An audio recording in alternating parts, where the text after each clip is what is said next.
नमस्कार दोस्तों, आपका स्वागत है कृष्णा स्पॉट चैनल में। जिंदगी की सबसे बड़ी सच्चाई मौत है। जिंदगी का सबसे बड़ा सच यह है, आप कितना भी कर लो सुबह से लेकर शाम तक, अब जब तक मैं जिंदा हूं तब तक आप करते हो।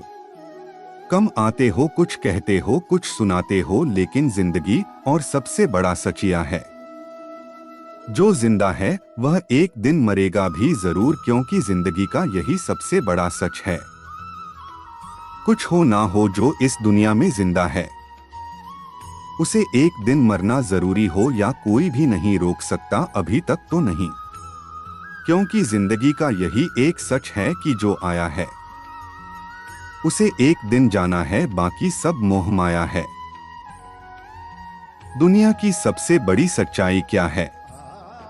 आप अकेले आए हैं, जाते समय भी अकेले रहेंगे, लेकिन आपके साथ आपके किए अच्छे कर्म आपके साथ रहते हैं, जो आपके मृत्यु के बाद के जीवन को सुगम बनाएंगे। और इनके साथ सबसे बड़ी सच्चाई यही है कि इस जन्म के रिश्ते से हम लेने देने के सिद्धांत के कारण जुड़े हैं।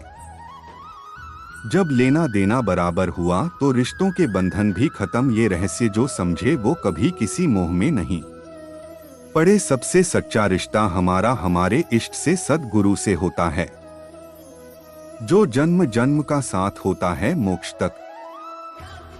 इंसान के जीवन की सबसे बड़ी सच्चाई यह है कि इंसान इस धरती पर बिना आध्यात्मिकता से जुड़े खुश नहीं रह सकता, और उसे देर सबेर कुंडलिनी जागरण करना पड़ेगा, और उसके लिए उसे एक समर्थ गुरु की आवश्यकता है। मुझे यह सच्चाई काफी पहले पता चल गई थी, मगर सब इतना स्पष्ट नहीं था। जिंदगी का सबसे बड़ा सच क्या है? सब सुख ढूंढ रहे हैं। मेरे मित्र के कमरे में बचपन से मैंने एक BMW N कन्वर्टिबल का चित्र देखा था। मेरे मित्र के कमरे में बचपन से मैंने एक BMW N कन्वर्टिबल का चित्र देखा था। इसी साल आखिरकार वो उस कार को चित्र से वास्तविक जीवन में उतार कर खरीद पाया, और पहले महीने बहुत ही ज्यादा खुश हुआ, या यूं कहूं कि उसे सुख मिला। लेकिन आश्चर्य ये कि अगले महीने से धीरे धीरे वो BMW किसी सामान्य कार की तरह ही उसे लगने लगी, और उस कार के द्वारा सुख मिलने का प्रतिशत घटता ही जा रहा है। अब तो स्पेयर पार्ट्स और सर्विस की वजह से सुख की बजाय दुख ही ज्यादा मिल रहा है। मेरे मौसेरे भाई ने 10 साल लंबे प्रेम प्रसंग को इसी साल अमली जामा पहनाते हुए विवाह कर लिया, ये सोचकर कि जीवन में खुशी तो केवल और केवल मेरी प्रेमिका के साथ ही मिलेगी। शादी जनवरी में हुई, और अभी कल मुझसे जब मिला तो बोला, यार इस सब से तो वो 10 साल अच्छे थे जब हमने शादी नहीं की थी। हमारे एक पड़ोसी ने छोटी सी आटा चक्की से शुरुआत करके एक प्लास्टिक दाना बनाने की फैक्ट्री तक का बड़ा संघर्षमय सफर तय किया। वो फैक्ट्री जब अच्छी तरह जम गई तो उन्होंने सुख की चाह में कई सारे व्यापारों में अपने हाथ आजमाने शुरू किए दिए। आज 2 वक्त का भोजन शांति से नहीं कर पाते, हर समय फोन पर टेंशन की वजह से ब्लड प्रेशर की समस्या हो गई है, सुख दूर की कौड़ी लगता है। मैंने देखा है कुछ लोग संतान हो जाए इसके लिए पागलों जैसे उपाय तक करने में पीछे नहीं हटते। कारण सुख मिलेगा संतान से, किंतु दुर्भाग्य ये कि 90% केस में सुख नहीं बल्कि भीषण दुख और टेंशन प्राप्त होता है संतान के द्वारा। कोई बाइक में सुख ढूंढ रहा है, कोई सरकारी नौकरी में, कोई प्रेमिका में सुख ढूंढ रहा है, कोई नशे जुए सट्टे में, कोई पद प्राप्ति में सुख ढूंढ रहा है, कोई दूसरों को डरा धमका दबा के गुंडागिरी में। दूसरों की क्या कहूँ मैं, स्वयं के बारे में कोरा के ही उदाहरण से एक बात बताता हूँ आपको। पिछले 3-4 वर्षों के कोरा लेखन में सबसे बड़ी बात मेरे लिए आज भी पढ़ने वालों का अच्छा प्रतिसाद, जो अपवोट के द्वारा तय होता है, बहुत अधिक या सबसे अधिक मायने रखती है। पिछले साल लिखे गए कोरा अंग्रेजी पर मेरे एक उत्तर के लगभग 59,000 अपवोट है। किंतु अब वो निरंतर बढ़ती हुई संख्या भी मुझे उतना सुख नहीं देती। आश्चर्यजनक रूप से अब जो नए नए उत्तर मैं लिखता हूँ उनके लिए मेरी भावना रहती है कि अधिक से अधिक अपवोट अब इनको मिले, वजह बस क्षणिक सुख की प्राप्ति। अंत सत्य बात यही है कि जीवित हर प्राणी को बस सुख चाहिए, पर वो सुख की सीमा बहुत ही छोटी सी है ना। बहुत थोड़े समय बाद वो बहुत ज्यादा सुख एक सामान्य बात लगने लगती है। इस जीवन का एकमात्र उद्देश्य आनंद की खोज होना चाहिए, ना कि सुख की। सुख तो आनंद के समुद्र की बस एक बूंद मात्र है। सोचिए, जब बूंद मिल जाने से इतनी क्षणिक खुशी मिलती है तो सागर मिल जाने पर क्या हो। बड़े बड़े जोगी संत शायद इसीलिए फक्कड़ बनकर घूमते रहते हैं और खोजते रहते हैं उस सुख को जिसका कभी नाश ही नहीं होता, जिसका नाम आनंद है और आनंद का कोई विलोम नहीं।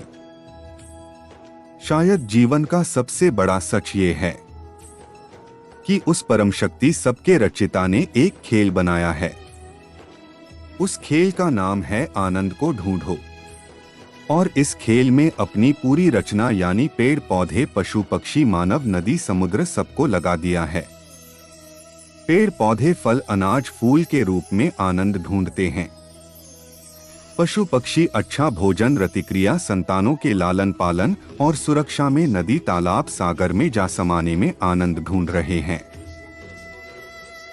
अब हमारी यानी मानवों की ही बात करें तो हम लोग इसी आनंद के चक्कर में बूंद वाले आनंद यानी संपत्ति सुख, स्त्री सुख, शक्ति सुख, भोजन सुख को आनंद मान बैठे हैं और इन सब 2 मिनट के क्षणिक सुखों को पाने के लिए हंसते हंसते जीवन भी न्योछावर करने को तैयार रहते हैं।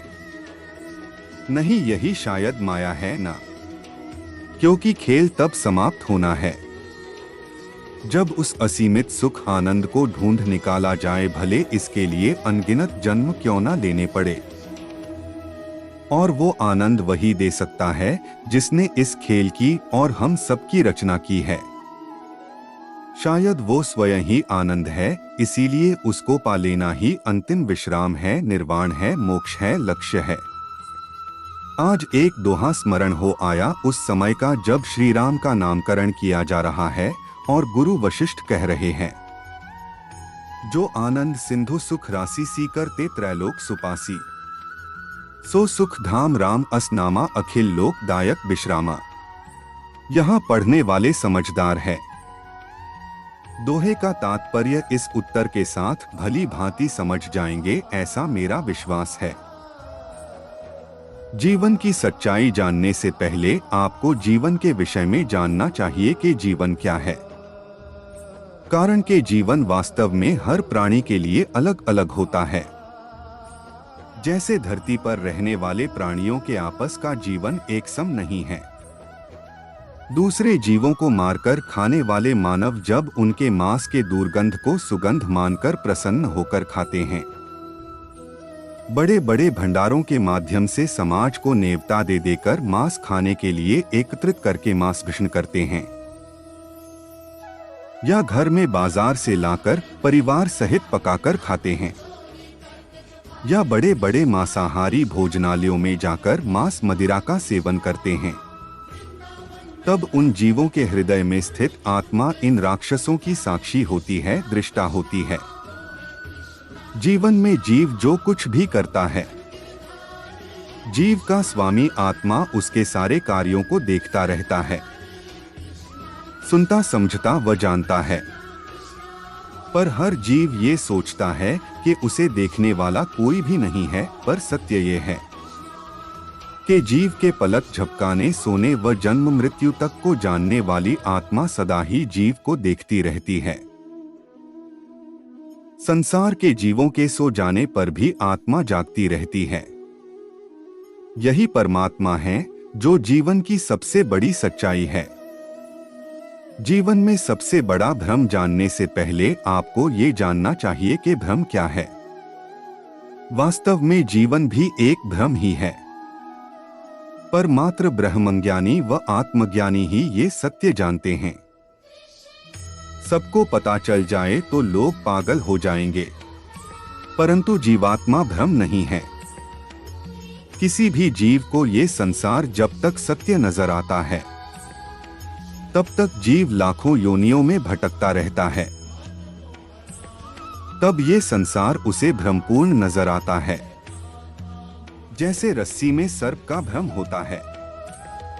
उसी प्रकार का ये संसार है, इसलिए जीवन ही जीव का सबसे बड़ा भ्रम है। जीवन की सबसे बड़ी शक्तिहीनता को जानने से पहले आपको ये जानना चाहिए कि जीवन की सबसे बड़ी शक्ति संपन्नता क्या है। जीवन में जो लोग ब्रह्म, विष्णु, महेश, राम, कृष्ण, मुनिगण, ब्रह्मज्ञानी और आत्मज्ञानी को देवता या मात्र भगवान मानकर पूजते हैं, पर तत्व से उन्हें नहीं जानते, ऐसे लोगों को संसारी लाभ व सुख प्राप्त होता ही है। पर यदि कोई इन्हें तत्व से जानकर पूजे या मात्र इनके गुणों का चिंतन, मनन व ध्यान धारण करे, तो उससे बड़ा शक्ति संपन्न कोई भी नहीं है। जीवन की सबसे बड़ी कमजोरी यही है कि इन परमतत्व देवी देवताओं का मात्र अलग अलग रूप, रंग व नाम की वजह से अलग अलग मानकर आपस में इन्हें बड़ा छोटा कहकर बहस करना व लड़ना झगड़ना ही जीवन की सबसे बड़ी कमजोरी है। ये सब मात्र आप सबके समझने योग्य बातें लिखी गई हैं, वरना मेरे लिए तो एक परमतत्व ब्रह्म के सिवा न कहीं जीवन है,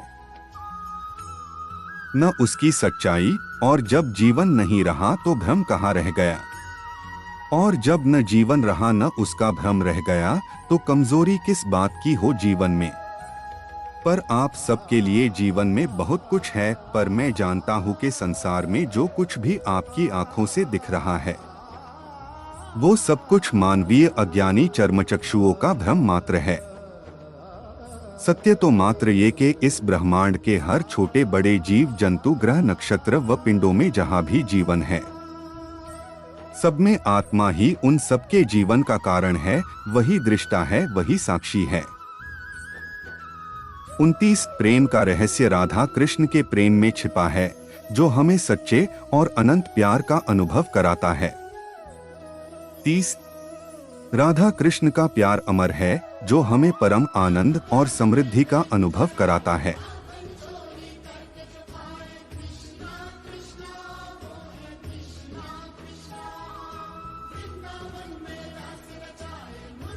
21 प्यार में उच्चता का एहसास राधा कृष्ण के प्यार में होता है, जो हमें नई सृष्टि की ओर आकर्षित करता है। 22 राधा कृष्ण का प्यार विश्व के सभी जीवों को समाहित करता है, जैसे समुद्र में सभी नदियां मिल जाती हैं। 23 प्रेम का आदान प्रदान करने में राधा और कृष्ण सदैव एकदम सच्चे होते हैं। श्री कृष्णा के विचार सुनने के लिए हमारे चैनल को सब्सक्राइब करें और लाइक करें।